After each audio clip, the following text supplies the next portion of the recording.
Rainbow Six Siege is an interesting take on the already well-established first-person shooter genre. Instead of relying on over-the-top action like others in its genre, Rainbow Six Siege relies on you to strategize and communicate with your teammates to come out on top in its attack and defend gameplay.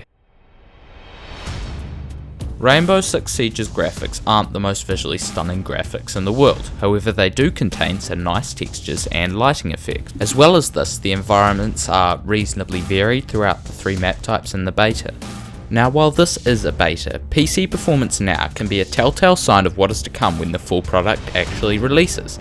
Now while I can't run this game maxed out on my R9 280 rig, I can put textures up to high and everything else on medium with some anti-aliasing effects, and the frame rate stays at 60 or above most of the time, except in some more demanding scenes like explosions. Now we get to a few technical gripes. At the beginning of the beta, the matchmaking experience was less than great. A lot of the time, I wouldn't even get into a team, let alone a match, for about 15 minutes to half an hour. However, this did seem to sort itself out towards the final days of the beta, and I started to get into matches easier. Another thing was the team balancing, or lack thereof. There was no team balancing to speak of, and when players left the game on either side, the teams became completely unbalanced and the games carry on like nothing has happened. I experienced 5v4, 5v3 and other such scenarios in my gaming experience with this beta. I even got into a game with a 5v1 scenario, as all the players on this person's team had left. Hopefully this is just a beta issue and does not carry on to the full game. In the 2 multiplayer game modes which are available in the beta, the gameplay takes place in a 5v5 format where each round your team either attacks or defends a particular target, or targets, by defusing bombs in one game mode and securing a biohazard container in another. The winner is the first team to get to win 3 rounds. In the beginning of the defend stage, the defending team chooses where on the map they will put the attacker's objective, and then they must put up defences to keep the attacking team away from their target. This includes things like barbed wire which slows down attackers, barricades on doors and windows to create cover and block the sight of attackers, and placing explosives and jammers. The defending team has 40 seconds to put up the defences that they want, while the attackers try to find their target using drones in the beginning of their attack stage. Speaking of the attack stage, this stage begins with the attackers voting on where to be deployed on the map from several set locations. Then the attackers pilot drones into the building where the defenders are in, and then they must search the building for the biohazard container or the bombs depending on the game mode. I like the setup time idea, because it helps separate this game from the other crowd of FPSs by giving both teams some time to form a strategy for how they're going to approach the round while doing some interesting defend or scout gameplay. One problem with the defend stage is that it's hard to fully set up defences in 40 seconds, so it'd be nice to have some more time to set up. In the main stage of the round, the defenders simply have to keep defending the attacker's objective, and to win they have to defend the objective until the timer runs out or until they kill all the attackers.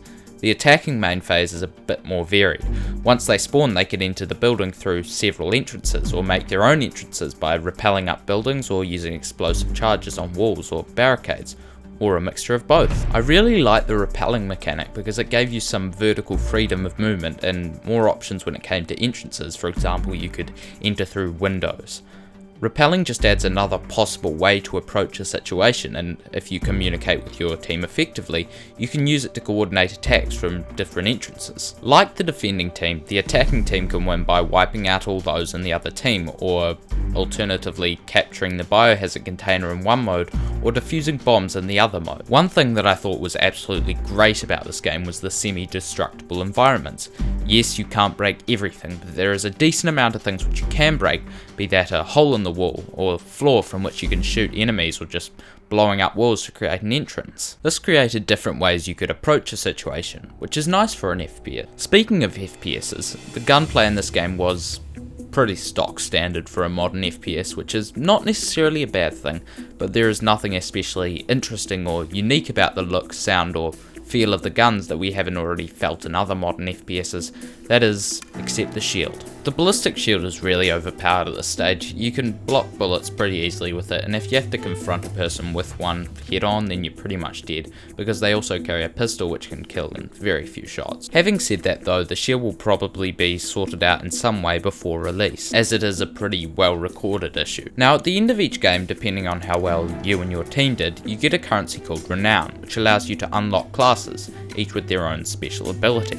An example of this for the attackers is the sledgehammer to break down walls and barricades, or for defenders an example is disruptors to stop enemy drones. It's a pretty standard multiplayer upgrade system. While there are some stock standard FPS elements in Rainbow Six Siege, the fact that you only have one life per round means you have to strategize and communicate with your teammates to come out victorious, which is refreshing in a genre filled with respawns and retries. Death really matters in Rainbow Six Siege. While the Rainbow Six Siege beta does have quite a few issues that need addressing, many of these can be fixed before the full game release. However, in learning that there will be no single player campaign and that this game will release at full game price, I have serious doubts about the value for money when this game releases. That being said though, if I were to describe Rainbow Six Siege in one word, it would be refreshing. It manages to encourage strategy and communication in a genre where it is usually assumed bigger is better. If Rainbow Six Siege pulls itself together and shows us it has a significant amount of content and fixes its issues, we could be in for a great competitive FPS.